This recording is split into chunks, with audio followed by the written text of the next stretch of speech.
الحمد لله رب العالمين والصلاة والسلام على رسوله الكريم وعلى آله وصحبه أجمعين أما بعد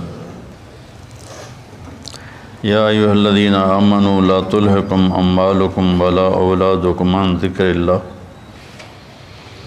ومن يفعل ذلك فأولئك هم الخاسرون وأنفقوا مما رزقناكم من قبل أن يأتي أحدكم الموت فيقول رب لولا أخرتني إلى أجل قريب فأصدق وأكن من الصالحين ولن يؤخر الله نفسا إذا جاء أجلها والله خبير بما تعملون صدق الله العظيم۔ اے ایمان والو، تمہاری اولاد، تمہارے مال تمہیں غافل نہ کر دیں اللہ کی یاد سے، اور جو ایسا کرتا ہے وہی لوگ خاص طور پر ناکام ہیں۔ جو کچھ ہم نے تمہیں دیا ہے اس میں سے خرچ کرو اس سے پہلے کہ موت آئے، اور پھر اس وقت تم کہو یا اللہ پھر تھوڑی مہلت دے دیتا مجھے تو میں خوب کھل کے صدقہ کرتا اور نیک لوگوں میں شامل ہوتا، اور اللہ ہرگز کسی کی وقت کو، موت کو مؤخر نہیں کرتا جب اس کا وقت آ جاتا ہے، اور اللہ جو کچھ تم کرتے ہو وہ سب کچھ جانتا ہے۔ قرآن پاک میں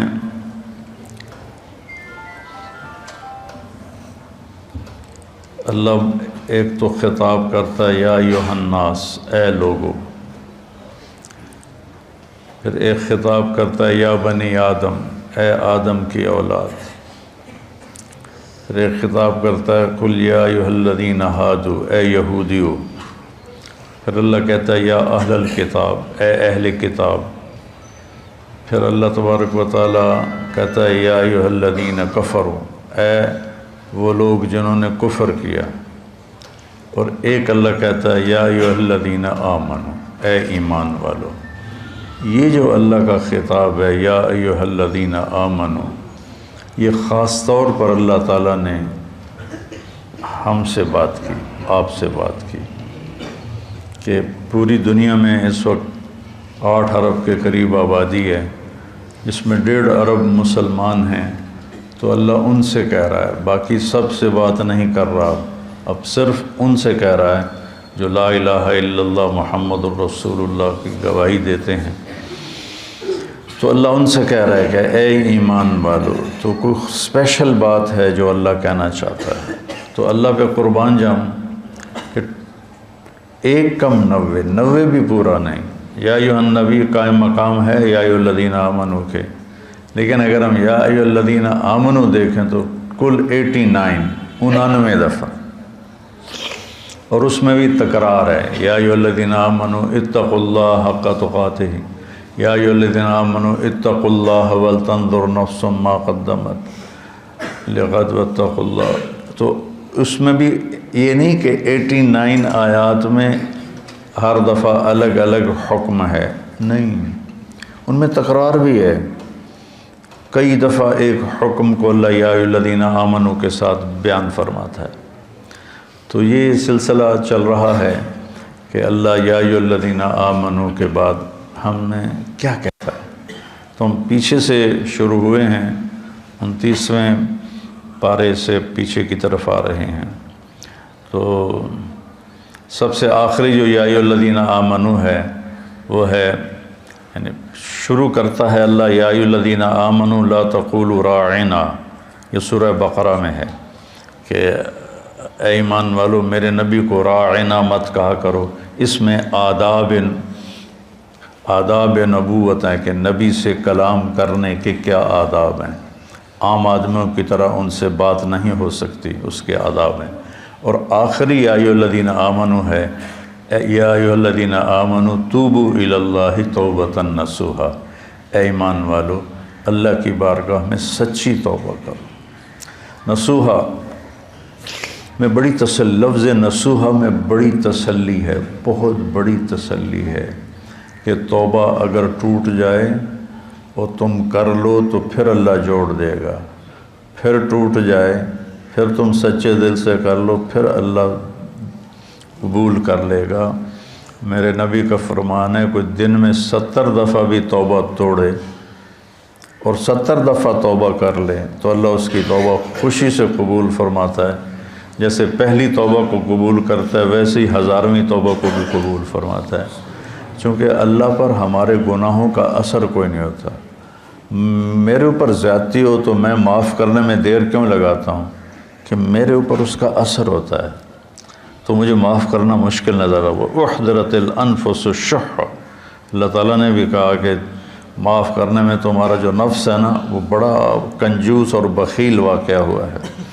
تو میں اس لیے معافی میں دیر لگاتا ہوں کہ اگلے کی زیادتی کا ہمارے اوپر اثر ہوتا ہے، اس اثر کو زائل ہونے میں وقت لگتا ہے۔ بہت خوش قسمت ہیں جو اس اثر کو فوراً زائل کر کے معافی مانگنے پہ معاف کر دیں، بہت خوش قسمت ہے جس کو معافی مانگنا آ گیا اور جس سے معاف کرنا آ گیا۔ اللہ اس کو بغیر حساب کی کہہ دے گا تو میرے بندوں کو معاف کرتا رہا۔ ایک حدیث بھی یاد آ گئی، آپ نے فرمایا پچھلی امتوں میں ایک شخص تھا، اس کو اللہ کے سامنے پیش کیا گیا تو اللہ نے اس سے پوچھا تیرے پاس کوئی نیکی ہے آج مجھے دکھانے کے لیے؟ کہنے لگا جی میں تو 0 میٹر کوئی نیکی نہیں، 0 میٹر کوئی نیکی نہیں یا اللہ۔ تو اللہ تعالیٰ فرمائیں گے اچھا تو سوچ کوئی تم نے کوئی خیر کا کام کبھی کیا ہو؟ وہ کہے گا کیتا ہی کوئی نہیں تو دساں کی یا اللہ، بس ایمان دا بول ہے میرے کو اور کچھ بھی نہیں۔ پھر اللہ فرمائیں گے اور غور کر، تو پھر تھوڑی دیر کے بعد وہ کہے گا یا اللہ میں تاجر تھا تھوک کا، تو میں لوگوں کو مال دیتا تھا، جس کو گھاٹا پڑ جاتا تھا اس کو میں معاف کر دیتا تھا۔ میں اپنے نوکروں سے کہتا تھا اس کو معاف کر دو مت لو، یہاں مکان لکھوا لیتے ہیں، آئے ہائے مکانوں کو تالے لگا دیتے ہیں کہ ساڑھے پیسے دے، مکان ساڑھے نہ لکھ کے دے، بڑا ظلم ہے، بہت ظلم ہے۔ ہماری تجارت کیا ہر شعبہ ہی ظلم سے بھرا ہوا ہے، ہماری عدالتیں ظالم ہیں تو باقیوں کا ظلم تو پھر کیا کہنا۔ تو جس کو گھاٹا پڑ جاتا تھا یا اللہ تو میں اس کو معاف کر دیتا، میں اپنے نوکروں سے کہتا تھا اس کو معاف کر دو۔ اور جو دینے میں ٹال مٹول کرتا تھا، جیسے ہمارے سارے بازار کا ماحول ہے، پیسے پڑے ہوتے ہیں کہتے ہیں اللہ دی قسم ہے کوئی نہیں اگلے ہفتے آوے آج، یعنی اتنا بڑا جھوٹ بولتے ہیں اور اس پر قسم اٹھا۔ بیوقوف کم از کم قسم تو نہ اٹھا، جھوٹ بول رہا ہے قسم تو نہ اٹھا، لیکن وہ 2 گناہ کرتے ہیں، ایک جھوٹ بولتے ہیں ایک جھوٹی قسم اٹھاتے ہیں، 2 کبیرہ گناہ ہو گئے۔ الا وقول الزور، میرے نبی فرمایا کہ تمہیں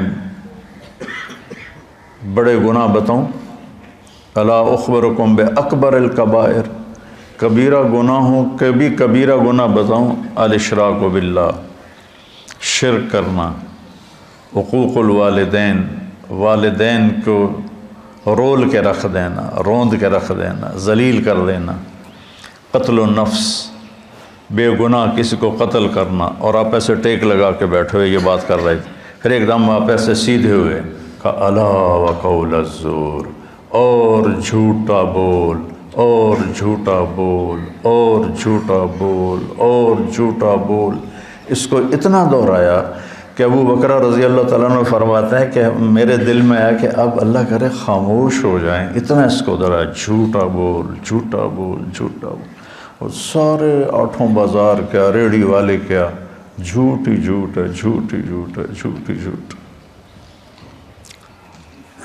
تو وہ کہنے لگا یا اللہ جو تو دے نہیں سکتا تھا اس کو معاف کر دیتا تھا، جو دے سکتا تھا ٹال مٹول کرتا تھا، مجھے پتہ ہے دے سکتا نہیں دیندہ پیا، تو میں اپنے نوکروں سے کہتا تھا جھگڑا نہیں کرنا، جب دے دے ٹھیک ہے، جب دے دے ٹھیک ہے، جھگڑا نہیں کرنا، باقی میرے کو کوئی شے کوئی نہیں، نماز نہیں، روزہ نہیں، حج کوئی نہیں، زکوٰۃ کوئی نہیں، ذکر کوئی نہیں، تلاوت کوئی نہیں، تہجد کوئی نہیں، کوئی شے کوئی نہیں کہ یہ ایک گل ہے، تو اللہ تعالیٰ فرمائیں گے واہ میرا بندہ، تو میرے بندوں کو بڑی سہولت دیتا رہا، تو آج میں بھی تمہیں سہولت دیتا ہوں، چل بے ٹکٹا ہی جنت جا،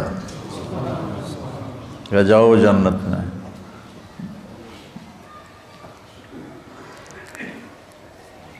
تو اللہ کو تو پرواہ نہیں نا، اللہ اثر سے پاک ذات ہے، لہذا وہ فوری معاف کر دیتا ہے۔ میرے اوپر اثر ہوتا ہے تو میں دیر لگاتا ہوں۔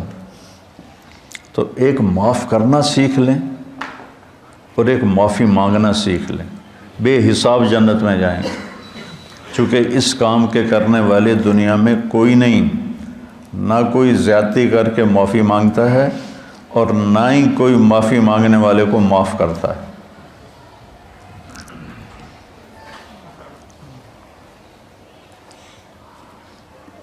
تو اللہ تعالیٰ نے توبۃ نصوحا، توبوا الی اللہ توبۃ نصوحا، اے ایمان والو توبہ نصوح کرو۔ نصوح کسے کہتے ہیں؟ سینے کو، ناصح درزی کو کہتے ہیں، ناصح درزی، آج کل خیاط کہتے ہیں، پرانی عربی میں ناصح کہتے ہیں، ناصح ہوتا ہے، اور من صح سوئی کو کہتے ہیں۔ تو یہ کرتا دھاگے کے ساتھ یہاں سے جڑا ہوا ہے، یہ یہاں سے یہ دھاگے کے ساتھ جڑا ہوا ہے، یہ ہمیشہ جڑے نہیں رہتے، کبھی یہ دھاگے نکل بھی جاتے ہیں، جب دھاگے نکل جاتے ہیں تو ہم ان کو دوبارہ سی لیتے ہیں۔ تو لفظ نصوحہ میں یہ تسلی ہے، اگر تمہاری توبہ کبھی ٹوٹ بھی جائے تو پریشان نہ ہونا، لوگ تمہیں کہیں گے تو عادت بنا لی ہے، ہر چوتھے دن تیری توبہ، کوئی قبول کوئی نہیں، تو میرے پاس آ جا، میری رحمت کا دربار بہت وسیع ہے، تو جب معافی مانگے گا میں معاف کروں، جتنی دفعہ مانگے گا اتنی دفعہ معاف کروں۔ قارون وہ مجرم ہے جس نے ایسا جرم کیا جو کائنات میں کسی نے نہیں کیا، کہ ایک رسول پر زنا کی تہمت لگائی، موسیٰ علیہ السلام پہ تہمت لگائی ایک عورت کے ذریعے سے، تو موسیٰ علیہ السلام سجدے میں گر گئے۔ اللہ تعالیٰ نے فرمایا زمین تیرے تابع ہے، جو کہے گا وہ کرے گی۔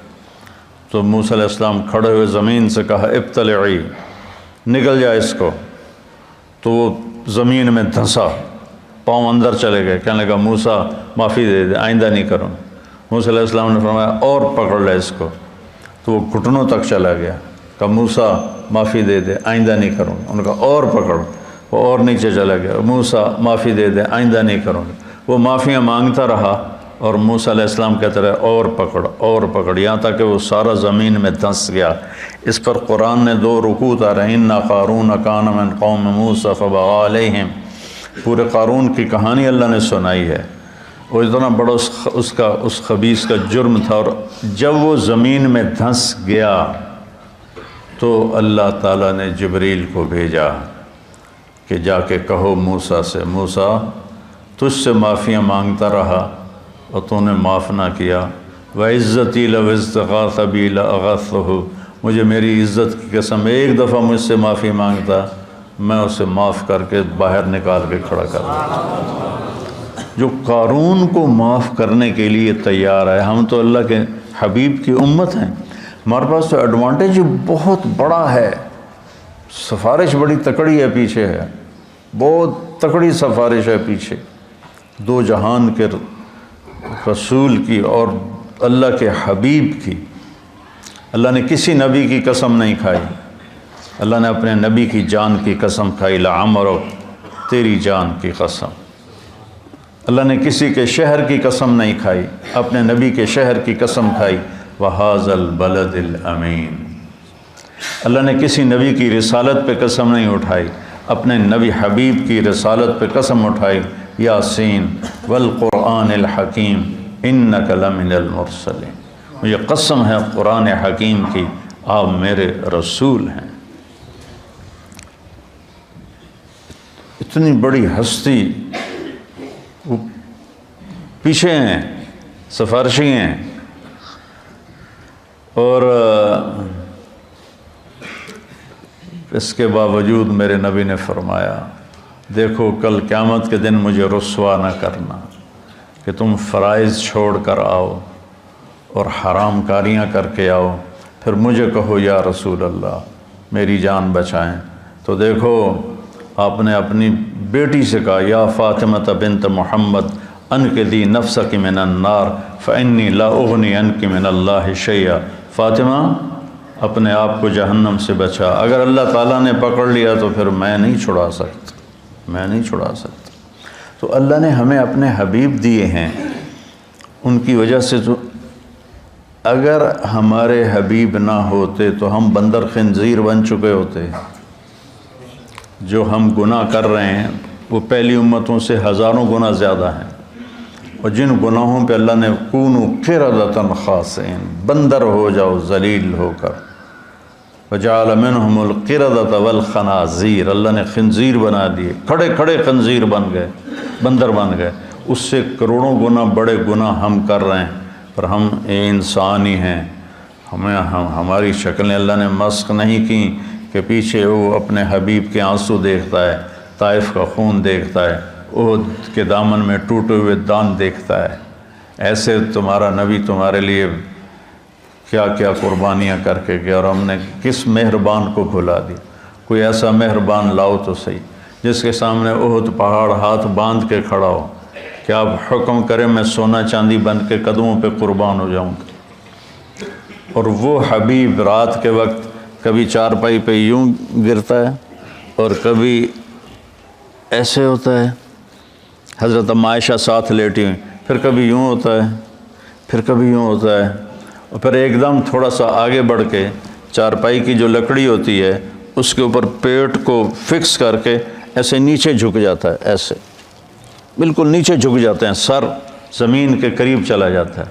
تو اس پر حضرت عائشہ رضی اللہ عنہا پریشان ہو کر اٹھ بیٹھتی ہیں، یا رسول اللہ خیریت، کیا ہوا کیا ہوا؟ تو آپ سیدھے ہوئے اور کہا عائشہ بھوک بہت لگ رہی، بھوک بہت لگ رہی، تھوڑی سی بھوک لگتی ہے نا روزے میں، 3 دن گزر جاتے تھے میرے نبی کے منہ میں ایک دانہ نہیں جاتا تھا، عائشہ بھوک بہت لگ رہی۔ تو حضرت عائشہ رونے لگی، یا رسول اللہ آپ کے لیے کیا کمی ہے، آپ ہاتھ اٹھائیں ہر شے حاضر ہو جائے گی۔ کہ نہیں عائشہ، اسی فقر میں اللہ سے ملوں گا، میرے بھائی جو نبی تھے وہ اسی طرح فقراء چلے گئے، میں بھی ایسے ہی چلا جاؤں۔ لوگ اپنی اولاد کے لیے رزق مانگتے ہیں، مانگنا بھی چاہیے، مانگنا بھی چاہیے، مانگنا بھی چاہیے۔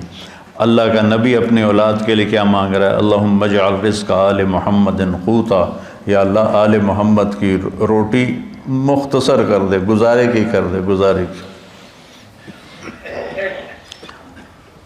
تو بہت خوبصورت ہے سب سے آخری ندا، اے ایمان والو توبۃ النصوح کرو، ایسی توبہ جو اس طرح جڑ جائے دین کے ساتھ کہ جیسے دھاگا، سوئی دھاگا کپڑے کو کپڑے سے جوڑ دیتا ہے اور پھر کسی وجہ سے پھٹتا ہے، تمہاری توبہ بھی ایسی ہو کہ پھٹے نہیں، لیکن اگر پھٹ جائے تو پھر لوجد اللہ توابا الرحیمہ، میرے جیسا مہربان بھی کوئی نہیں، تم آ کے مانگو دیکھو میں کیسے معاف کرتا ہوں۔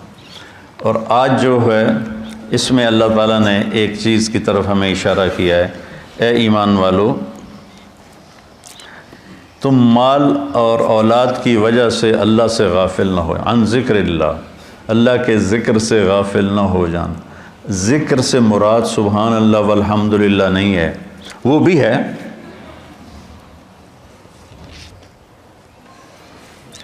وہ بھی ہے، لیکن ذکر کا مطلب ہوتا ہے یاد، کسی کی یاد آئے، کسی کی یاد آئے تو آدمی اس کا نام لینا شروع کر دیتا ہے، نہیں ایک کیفیت بنتی ہے۔ یہ بچے یہاں رہتے ہیں، لمبا عرصہ رہتے ہیں تو ان کو گھر کی یاد آتی ہے لیٹے لیٹے، تو یہ کیا کہتے ہیں، گھر گھر گھر گھر گھر گھر، نہیں ایک کیفیت ہوتی ہے، کیفیت ہوتی ہے، تو وہ یاد۔ تو جب میں نے رائمنڈ میں زندگی دی تھی تو جب میری 1971 سے اللہ نے مجھے اس راستے میں قبول کیا، جب شادی ہو گئی، شادی کے بعد جب میں رائمنڈ گیا تو اب مجھے ہر چیز کھانے کو آئے، اور مجھے بیگم یاد آئے، مجھے گھر یاد آئے، تو اب میں بیٹھ کے کیا کرتا تھا؟ بیگم بیگم بیگم بیگم بیگم بیگم بیگم بیگم بیگم بیگم ہے. یاد ذکر ایک کیفیت ہوتی ہے، ذکر ایک کیفیت ہوتی ہے، اس کیفیت کا نام ہے، اس کیفیت کا نام ہے ذکر. وہ جو یاد کر کے آپ کو ایک کسک محسوس ہوتی ہے، ایک ہوک سی دل میں اٹھتی ہے، ایک درد جگر میں ہوتا ہے. ہم رات کو اٹھ اٹھ روتے ہیں جب سارا عالم سوتا ہے. وہ جو ایک کسک محسوس ہوتی ہے اور ایک اندر میں ایک اداسی کی کیفیت بنتی ہے، اس کو ذکر کہتے ہیں. پھر سبحان اللہ بھی ذکر ہے، الحمدللہ بھی ذکر ہے، لا الہ الا اللہ بھی ذکر ہے، اللہ اکبر بھی ذکر ہے. لیکن آدمی ہر وقت تو کام کر رہا ہے، ہر وقت تو یہ نہیں زبان سے کہہ سکتا، کام میں مشغول ہوتا ہے. تو ہتھ یار کارول دل یار ول، ہتھ کارول، کار ہے کار نہیں، کار پنجابی والا، کوئی جس سے ہم کوئی تجارت کر رہا ہے، کوئی زراعت کر رہا ہے، کوئی کھیتی باڑی کر رہا ہے، اس کو کہتے ہیں کار. کاروبار نہیں کہتے کاروبار. تو ہتھ کارول دل یارول، اس کو ذکر کہتے ہیں کہ آپ کے دل میں اللہ کی یاد سمائی ہوئی ہو اور آپ کی تجارت آپ کو جب کوئی غلط کام ہونے لگے تو اللہ کی یاد سامنے آ جائے. لا تلہکم، تمہیں غافل نہ کرے تمہارے مال اور تمہاری اولاد. اولاد کے لیے حرام کٹھا کرنے کا منصوبہ بنا لیا تو آگے اللہ آ جائے، میرا بندہ میں جو تیرا رب بیٹھا ہوں خزانے لے کر، میں نے کیا کرنا ہے ان خزانوں کو، تیرے لیے ہیں، نہ کر نہ کر. اور اگر تو نے ایسا کر لیا تو پھر تیرے سے بڑا ناکام کوئی نہیں. یا ابن آدم خلقت السماوات والارض ولم اعی بخلقہن، میرے بندے میں نے 7 آسمان 7 زمینیں بنائی، میں کوئی نہیں تھکا. وہ سن دے پہ ہو کہ میں کوئی نہیں تھکا. افیعینی رغیف عیشا اسوقہ الیک، تو تمہیں روٹی کھلا کے میں تھک جاؤں گا؟ ہائے ہائے. یا ابن آدم لی علیک فریضہ ولک علی رزق، ایک کام تیرے ذمے ایک میرے ذمے. تو میری مان، یہ تیرے ذمے، تجھے رزق پہنچانا میرے ذمے. آج تم کہتا ہے کہ کم سود نہیں ہوگا تو کاروبار کیسے چلے گا، جھوٹ نہیں بولوں گا تو بازار میں کیسے بیٹھ سکوں گا، اور اگر میں صحیح تولوں گا تو پھر میرا پروفٹ کم ہو جائے گا.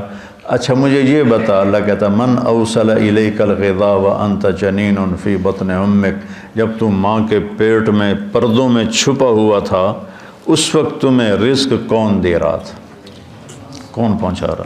اور اس وقت صرف تو نہیں بن رہا تھا، میں جب ماں کے پیٹ میں بن رہا تھا تو میں اکیلا نہیں بن رہا تھا، میرے ساتھ کروڑوں بچے بن رہے تھے، اور ہر بچے کی سٹیج الگ الگ ہے. ایک کے ناک بن رہا ہے، ایک کا کان بن رہا ہے، ایک کی زبان بن رہی ہے، ایک کی انگلیاں بن رہی ہیں، ایک کے گھٹنے بن رہے ہیں، ایک کے ٹخنے بن رہے ہیں. تو اگر اللہ ایک سیکنڈ کے کھربویں حصے کے برابر بھی کسی سے غافل ہو جائے، وہ غفلت سے پاک ہے، اگر ہو جائے تو یہ آنکھیں ماتھے کی بجائے پیٹ پہ لگ جائیں اور انگلیاں پاؤں سے اٹھ کر ماتھے پہ آ کے لگ جائیں. اتنی بڑی کائنات کے اندر نر مادہ کا نظام چل رہا ہے، اور اللہ تعالیٰ کہتا ہے میں ان سب کو رزق پہنچاتا ہوں. کس نے پہنچایا تھا تم میں ماں کے پیٹ میں رزق؟ اس وقت کون تھا؟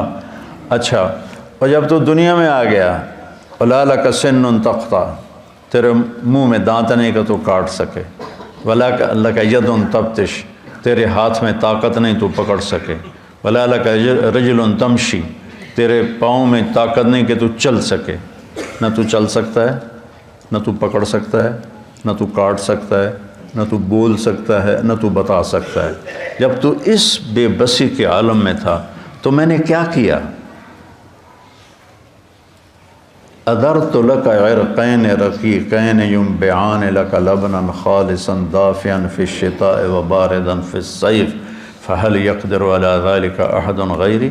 میرے بندے، میں نے جب تو ایسا بے بس تھا، نہ بول سکے، نہ بتا سکے، نہ پکڑ سکے، نہ چل سکے، نہ اٹھ سکے، نہ بیٹھ سکے، نہ خود کھا سکے نہ پی سکے، تو تیری ماں کی چھاتیوں کو میں نے چشمے بنا دیا اور وہ تیرے لیے خالص دودھ نکالنے لگے، اور وہ ابلتا ہوا صاف ستھرا شفاف ماں کے دودھ کی تاثیر اگر کوئی برائیوں میں نہ مبتلا ہو جائے، 40 سال تک ماں کے دودھ کی تاثیر چلتی۔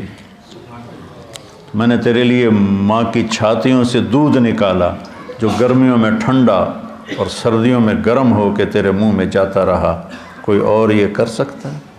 تو آج تو کہتا ہے بچوں کی خاطر کر رہا ہوں، بچوں کے لیے کر رہا ہوں، بیوی کے لیے کر رہا ہوں، کتھوں کھاواں، ہیرا پھیری نہ کراں کتھوں کھاواں۔ ایک ملاوٹ کرنے والا تھا، میں نے اس سے کہا یار تم کیوں ملاوٹ، تیل میں ملاوٹ کرتا تھا، میں نے کہا یار تم کیوں ملاوٹ کرتے ہو؟ وہ کہنے لگا اگر میں صحیح تیل بیچوں تو مجھے ایک ڈرم کے پیچھے 50 روپے بچتے ہیں۔ یہ بہت پرانی بات ہے، 80s کی بات ہے، 80s کی، تو مجھے 50 روپے بچتے ہیں، اور اگر میں ملاوٹ کروں تو مجھے ایک ڈرم کے پیچھے 500 روپے بچتے ہیں۔ 500 روپے میں میرا بجلی کا بل ادا ہو جاتا ہے، تو میں پاگل ہوں جو میں 50 روپے نفع کماؤں، میں 500 کماؤں گا، کیونکہ اس کو اللہ کا رب ہونا یاد نہیں، اس کو ماں کی چھاتیوں کا دودھ یاد نہیں، ماں کے پیٹ میں غذا کا پہنچنا یاد نہیں ہے، اور اس کو آہستہ آہستہ پرواز چڑھنا، جوانی تک آنا یاد نہیں۔ تو کہہ رہا کتوں کھاواں، کتوں کا بھی ہے۔ تو میرا رب کہتا ہے غافل نہ ہونا، غافل نہ ہونا۔ ایک غلط تصور بن گیا ہے، کمائیں گے نہیں تو بھوکے مر جائیں گے۔ نہیں، کمانے کا حکم ہے، حلال کمانے کا ہے، صحیح کمانے کا ہے، لیکن ادھر یقین بن گیا ہے کہ میں ایک دفعہ چلا گیا گورنمنٹ کالج لاہور اپنے دوستوں سے ملنے، تو وہ سارے شفٹ ہو گئے تھے نیو ہاسٹل میں، اقبال ہاسٹل سے نیو ہاسٹل، کچھ میڈیکل کالج چلے گئے تھے۔ تو ایک لڑکا فیصل آباد کا تھا، ظہیر، وہ کنگ ایڈورڈ میڈیکل کالج میں اس کو داخلہ مل گیا تھا، مجھ سے 1 سال آگے تھا۔ تو ہم سارے وہاں اکٹھے بیٹھے تھے کینٹین پر نیو ہاسٹل کی، تو مجھ سے کہتا ہے کیا کر رہے ہو؟ کی کر رہے ہیں آج کل؟ ہے کہ میں مولوی بن رہے ہیں۔ تو کہنے لگا کھاویں گا کتوں؟ اس کو میری بیک گراؤنڈ کا پتہ ہے، چونکہ ہم 5 سال کٹھے رہے سینٹرل ماڈل اسکول میں، تو اس کو میرے بیک گراؤنڈ کا پتہ ہے کہ اللہ تعالیٰ نے مجھے خوشحال گھر میں پیدا کیا ہے۔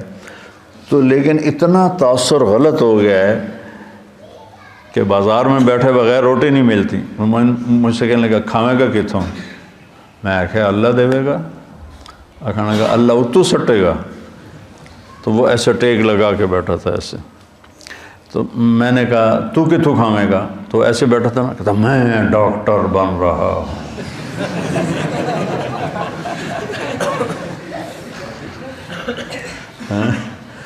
لوگوں دے پیشاب ٹیسٹ کر کر کے تو روٹی کھا سکنا ہے، میں قرآن پڑھا کے روٹی نہیں کھا سکتا۔ لا تلہکم اموالکم ولا اولادکم عن ذکر اللہ، تمہارے مال و اولاد تمہیں اللہ کی یاد سے غافل نہ کریں۔ من یفعل ذلک، جس نے یہ کر دیا، فاولئک هم الخاسرون، یہ انتہائی ناکام ہیں۔ ہم فاولئک اور ہم اور الخاسرون، تینوں معرفہ کے لفظ لا کر اللہ تعالیٰ نے ہتھوڑے پہ ہتھوڑا مارا ہے کہ یہی ناکام ہیں جو پیسے تعس عبد الدینار وعبد الدرہم وعبد القطیفہ، میرے نبی جیسا کریم حبیب شفیق مہربان نبی اتنے جلال میں ہے، بخاری شریف کی روایت ہے کہ آپ نے کہا برباد ہو جائے سونے پہ ایمان کو بیچنے والا اور چاندی پہ ایمان کو بیچنے والا اور دنیا کی رنگینیوں پر ایمان کو بیچنے والا ہلاک اور برباد ہو جائے۔